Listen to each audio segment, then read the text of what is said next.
ഉത്സവവുമായിട്ട് തിരുവനന്തപുരം ഒരുങ്ങിക്കഴിഞ്ഞു. ഇനി വരുന്ന 8 ദിവസം തിയേറ്ററുകളിൽ നിറഞ്ഞാടുകയാണ് ലോകത്തിലെ പല കോണുകളിൽ നിന്നുള്ള വ്യത്യസ്തതരമായിട്ടുള്ള സിനിമകൾ. 30ാമത് IFFK തലസ്ഥാനത്തെ ഏറ്റവും വലിയ ആവേശത്തിലാക്കുന്ന ഒരു ഉത്സവമായിട്ട് IFFK മാറുകയാണ്. ഒരു സിനിമ കിട്ടാൻ വേണ്ടി അല്ലെങ്കിൽ ഒരു സിനിമയെ കുറിച്ച് അറിയാൻ വേണ്ടി സാധാരണഗതിയിൽ ഇപ്പോഴൊക്കെ ചെയ്യുന്ന ഒരു കാര്യം എന്ന് പറയുന്നത് ഫോണിലൊന്ന് സെർച്ച് ചെയ്യുക എന്നുള്ളതാണ്. ഒരു സിനിമയുടെ ബ്രീഫ് കിട്ടാൻ വേണ്ടി നിമിഷ നേരങ്ങൾ മാത്രം മതി ഇപ്പോൾ. പക്ഷേ പണ്ടത്തെ കഥ ഇതായിരുന്നില്ല. ഒരു സിനിമയെ കുറിച്ച് അറിയണമെങ്കിൽ ഒരുപാട് ആളുകളുമായിട്ട് സംവദിക്കണമായിരുന്നു, ഒരുപാട് സെർച്ച് ചെയ്യണമായിരുന്നു.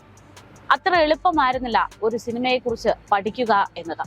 അങ്ങനെ ഒരിക്കലാണ് ഈ ഒരു ആശയം വരുന്നത്. അതായത് IFFK എന്ന് കേൾക്കുന്നുണ്ട് എങ്കിൽ പോലും ഇതിനെക്കുറിച്ച് അറിയാത്ത ആളുകളിലേക്ക്.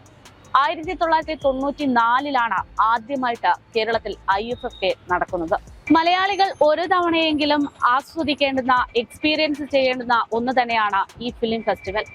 നമ്മളിപ്പോഴൊക്കെ എപ്പോഴും തിരുവനന്തപുരത്തേക്കാണ് IFFK എന്ന് പറയുമ്പോൾ ശ്രദ്ധ ചെലുത്താറുള്ളത്. പക്ഷേ തുടക്കം ഇവിടെ നിന്നൊന്നുമല്ല. 1994 കെ കരുണാകരന്റെ മുഖ്യമന്ത്രിയായിരുന്ന കാലത്താണ് IFFKക്ക് തുടക്കം കുറിക്കുന്നത്. അന്ന് കോഴിക്കോട് വെച്ചായിരുന്നു ആദ്യ ഫെസ്റ്റിവൽ നടക്കുന്നതും. പിന്നീട് അങ്ങോട്ട് സൗകര്യങ്ങളും തിയേറ്ററുകളുടെ അവൈലബിലിറ്റിയും ജനങ്ങൾക്ക് എത്തിപ്പെടാനുള്ള സൗകര്യങ്ങളും ഒക്കെ പരിഗണിച്ചുകൊണ്ട് തിരുവനന്തപുരത്തേക്ക് എത്തുകയായിരുന്നു. ഇന്നിപ്പോൾ തിരുവനന്തപുരത്ത് 30ാമത് IFFK നടക്കുമ്പോൾ 15ഓളം തിയേറ്ററുകളാണ് ഇതിനുവേണ്ടി തയ്യാറായിരിക്കുന്നത്. മലയാള സിനിമയിലെ ഏറ്റവും അഭിമാനമായിട്ടുള്ള സുകുമാരൻ നടനായിരിക്കുന്ന കാലത്താണ് IFFKക്ക് തുടക്കം കുറിക്കുന്നത്. അന്നു മുതൽ ഇന്ന് വരെ ഈ 30ാമത് ഫിലിം ഫെസ്റ്റിവൽ നടക്കുന്നത് വരെ പ്രായഭേദമന്യേ ഇവിടേക്ക് ആളുകൾ എത്തിച്ചേരുന്നുണ്ട്. ചെറുപ്പക്കാർ മുതൽ പ്രായമായവർ വരെ അക്കൂട്ടത്തിലുണ്ട്. നമ്മളോടിപ്പോൾ അത്തരത്തിലൊരു അനുഭവം പങ്കുവയ്ക്കാനാണ് ഒരു ചേച്ചി ചേരുന്നത്. ചേച്ചി പേരെങ്ങനെയാണ്? രേണുക നായർ. എല്ലാ തവണയും വരാം? എല്ലാ തവണയും ഉണ്ട്. ഞാൻ കേരള ബാഗ്സ് എന്നും പറഞ്ഞിട്ട് ഒരു ഷോപ്പ് പുളിമൂടുണ്ട്, അതിന്റെ ഭാഗമായിട്ടാണ് വരുന്നത്. എങ്ങനെയാണ് ഈ ഒരു ഫിലിം ഫെസ്റ്റിവലിന്റെ ഒരു എക്സ്പീരിയൻസ് ഓർത്തെടുക്കുന്നത്? വളരെ ആദ്യമൊക്കെ കുറച്ച് ചെറുതായിട്ട് വന്നു, ഇപ്പൊ അതിനേക്കാളും ഒക്കെ ആയിട്ട് വലിയ ഡെവലപ്പ് ആയിട്ടുണ്ട്. എല്ലാവരും നല്ല സ്നേഹമാണ്, പ്രത്യേകിച്ച് ചലച്ചിത്ര അക്കാദമിയിലുള്ള എല്ലാവരും നല്ല സഹകരണമാണ്, നമുക്കെല്ലാം സപ്പോർട്ട് ചെയ്യുന്നുണ്ട്. ഞാനും എന്നെ പോലെ തന്നെ ഒരു സഫർ എന്ന് പറഞ്ഞിട്ട് ഒരാളും ബാഗിൻ്റെ ഉണ്ട്, അവരൊക്കെ എല്ലാം സപ്പോർട്ട് ചെയ്യുന്നത് ഇവരാണ്. ഇപ്പോൾ എല്ലാ ബുദ്ധിമുട്ടുകളൊന്നും ഇല്ലാതെ സന്തോഷത്തോടെയാണ് ഇപ്പോൾ ഉള്ളത്.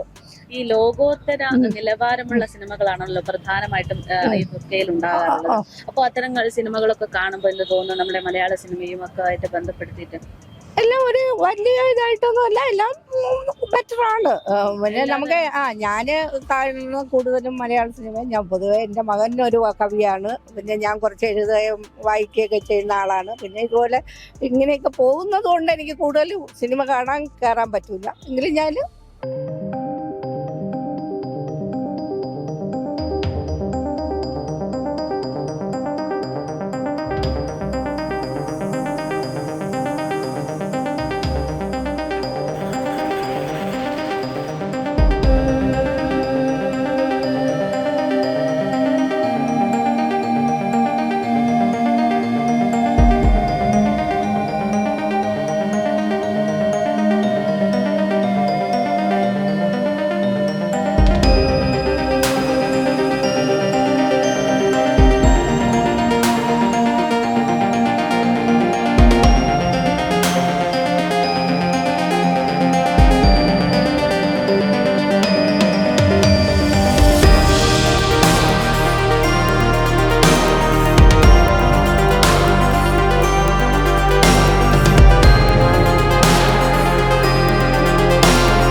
ആദ്യകാലങ്ങളിൽ സിനിമയെ ഇഷ്ടപ്പെടുന്ന, സിനിമയെ അറിയാൻ ആഗ്രഹമുള്ളവർക്ക് മാത്രമുള്ള ഒരു വേദിയായിരുന്നു IFFK എങ്കിൽ ഇന്ന് എല്ലാ തലമുറയിലുള്ള ആളുകൾക്കുമുള്ള പ്രധാനപ്പെട്ട ഒരു ആഘോഷ വേദിയായി കൂടെ IFFK മാറുന്നുണ്ട്.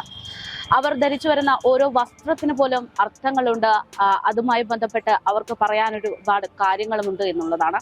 ഒരുപാട് ട്രെൻഡുകളുടെ ഒരു കലവറ കൂടെയായിട്ട് IFFK മാറാറുള്ളത് പലപ്പോഴും ശ്രദ്ധേയമായിട്ടുണ്ട്.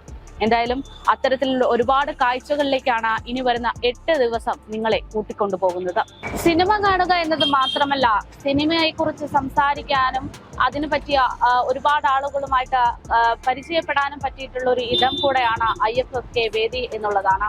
ഒരു സിനിമയിലേക്ക് എത്താൻ ആഗ്രഹമുള്ള സാധാരണക്കാരന് ഏറ്റവും സഹായമാകുന്ന ഒന്നായിട്ട് കൂടെ ഈ ഒരു വേദി മാറും. എന്തായാലും ഇന്ന് വൈകുന്നേരത്തോടെ IFFKക്ക് തിരി തെളിയുകയാണ്. തലസ്ഥാന നഗരി ഇനി 8 ദിവസം സിനിമയിലൂടെ കടന്നു പോവുകയാണ്.